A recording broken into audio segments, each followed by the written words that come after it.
Баршаңызға сәлем, менің есімім Олжас Әлжанов, актерлмын. Элио атты анимациялық фильмде Тегман деген кейіпкерді дыбыстадым. Бөгде ғаламшарлықтар 4 миллионнан астам адамды ұрлап әкетті деген болжам бар. Бірақ солардың ішінен тек біреуі ғана өзін ұрлауды өтінген. Мен алып кетіңдер. Осы жолы мені кастингке шақырды. Даусымды осы Тегман кейіпкеріне көрді. Өткеннен кейін шыны керек осындай Pixar'дың проектіне өткеніме өте қуанышты болдым. Өйткені ол халықаралық жоба болғандықтан мен үшін актер болған үшін ол дәреже, мәртебе болып саналады. Ұлым, сен ғаламдағы ең мықты соғыс машинасына айналуға дайынсың ба? Мен қайдан білейін?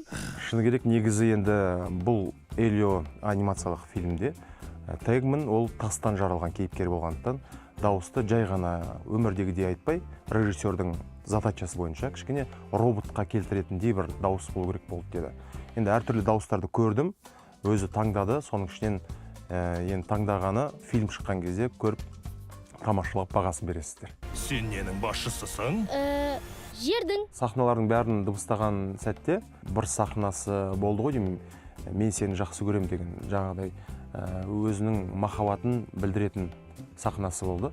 Шынайы өмірде адам сезініп, бір махаббатыңды білдіртіп дыбыстайсың. Бірақ бұл жерде жаңағыдай қайталап айтам, ол тастан жаралған кейіпкер. Сондықтан ондай қылып сезімге берілу кішкене сол қиындау болды. Бірақ енді барынша тырыстық деп ойлаймын. Ғажап оқиғаның куәсі болды. Мен өз орнымды тапқан кезде Григон бәрін құртам дейді. Бұл ғаламда өз орныңды тап. Достарыма көмек керек. Сен дос таптың ба? Менің қаһарымды көресің.